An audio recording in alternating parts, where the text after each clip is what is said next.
Hey guys, welcome back to Fantasy Tipped. My name is Julian, and in today's episode, we are continuing the series of episodes that I've been making about each individual NHL team, talking about their noteworthy players, and then talking about whether I think you should consider drafting those players in your upcoming fantasy draft. Today's episode is about the Ottawa Senators. Now, the Ottawa Senators have become a much better team almost overnight this offseason. They had such a good offseason, trading for Alex DeBrincat, signing Claude Giroux. That's going to make their team a hell of a lot better. Plus, they got rookie Jake Sanderson coming in. So their team's a lot better overall. Now, do I think they're going to make the playoffs? It's a distinct possibility. Their defense is still a little bit weak, but if they do manage to improve that a little bit, I think that they definitely could be a playoff-bound team this year. I really do like the roster improvements. Now, before we jump into the content for today, though, guys, please leave a like, hit that subscribe button, and hit that notification bell. And if you do want to take your support to the next level, you can follow me on Patreon. The link is down in the description below. Let's jump into it now, and let's start with the Ottawa Senators lines. Now, my first projected line is Brady Tkachuk, Josh Norris, and Drake Batherson, just like last year. On the second line, Alex DeBrincat, Tim Stuetzle, and Claude Giroux. And on the third line, Alex Formenton, Shane Pinto, and Mathieu Joseph. All right, so let's jump now into the noteworthy players on the Ottawa Senators. And first on the list is Brady Tkachuk. And Brady Tkachuk is absolutely incredible. Finished as the 30th best player in terms of fantasy points per game last year. And that's only if you're in a hitting league, though, guys, because Brady Tkachuk does hit a very large amount, as well as shoot the puck a large amount. If you're in a league that's pure points, doesn't count any kind of peripherals, Brady Tkachuk, you can drop him a lot lower on this list. But in most leagues, you count hits and you count shots on goal, which is why Brady Tkachuk is just so valuable. Now, this year, to make him even more valuable, he's got Alex DeBrincat on the top power play in Ottawa. Oh boy, do I ever like that for Brady Tkachuk's upside. I like him a lot this year. Definitely do not mind drafting him at his current ADP. Next, I have Alex DeBrincat, who scored 78 points in 82 games last year on the Chicago Blackhawks. And this year, he joined Stuetzle and Giroux on the Senators' second line, which I absolutely love, as well as the top power play in Ottawa. Last year, ended up finishing as the 42nd best fantasy player in terms of fantasy points per game. And this year, I have him ranked as the 35th best fantasy player because he's joining a very strong Senators team, and I expect him to score a lot of points, and I expect that plus-minus to get a little bit better as well. Third on the list, I have Claude Giroux, who's both center and right wing, which is really nice for that dual eligibility. Scored 65 points and 75 games last year, split between the Philadelphia Flyers and the Florida Panthers. Now, while he was with the Florida Panthers, he was over a point per game, which was absolutely incredible to see. Do I think he's going to be over a point per game with Ottawa?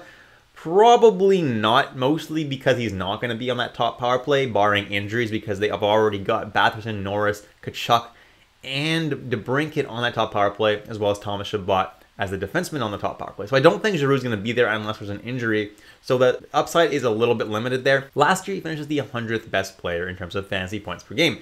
This year, he's ranked at an ADP of 55.9. So it's a little bit high, but I do see him having a good year. I'm just not sure it's going to be good enough to justify that ADP. Next, I have Jake Batherson, who I project being on the top line and top power play in Ottawa.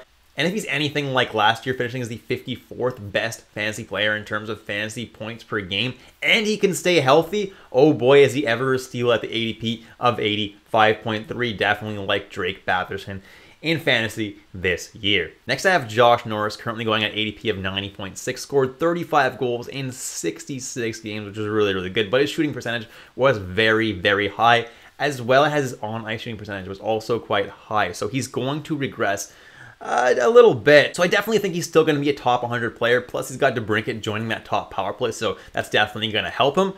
But that, that shooting percentage and on-ice shooting percentage is going to go down. I definitely don't hate drafting him at this ADP, but I do think there are natural centers that are going even later than where I project him going, which is why I don't absolutely love drafting him here either. Then I have Tim Stuetzle going at ADP of 100.2, and he has both center and left wing eligibility, which is really nice. Scored 58 points in 79 games last year, ended up as the 123rd best fantasy player in terms of fantasy points per game. Now he gets a line with DeBrincat and Giroux that is mouth-watering. That is so good for Tim Stuetzle's fantasy value, and I think that drafting him around 100 is very good value. Then I have Cam Talbot and Anton Forsberg, and those are the goalies this year for the Ottawa Senators. And to start off the year, I project at the very least a 60-40 split for Cam Talbot, if not more. Cam Talbot should get the majority of the starts in Ottawa to start off, and if he plays well, he's going to be the starting goalie and get the majority of the starts for the rest of the season. However, if he struggles at all, Anton Forsberg is a pretty strong goalie himself and could get a decent amount of starts himself. Now, I think Cam Talbot's going to be just fine on a very strong Senators team, which is why I have him as a thumbs up at his ADP.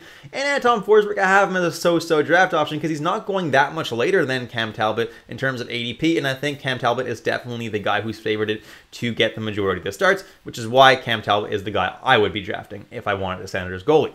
Then I have Thomas Chabot, and I absolutely love Thomas Chabot this year. He's going super late at 114 ADP, and he is my 16th ranked defenseman this year. You can get him super late in draft. It's absolutely crazy. And with DeBrincat joining that power play this year, it's going to be a super deadly Sens power play. And Chabot, as long as he can stay healthy, is going to be manning that top power play all year round and should reap the rewards. Definitely love Chabot this year. Then I have Jake Sanderson, who's going at ADP of 145.5, and I do not recommend drafting Jake Sanderson this year. I know a lot of people are high on him, but as long as Chabot is healthy, Chabot is going to be manning that top power play, which really limits the upside of Jake Sanderson, which is why I'm not drafting Jake Sanderson this year. Then I have Shaden Pinto and Alex Formenton, who are on the third line, along with Mathieu Joseph.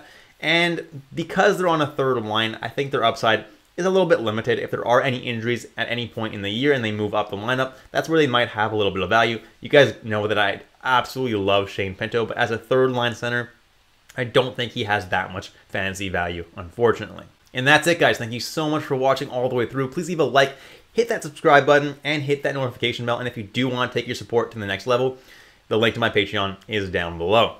Thanks so much, guys, and I'll catch you in the next episode of Fantasy Tipped.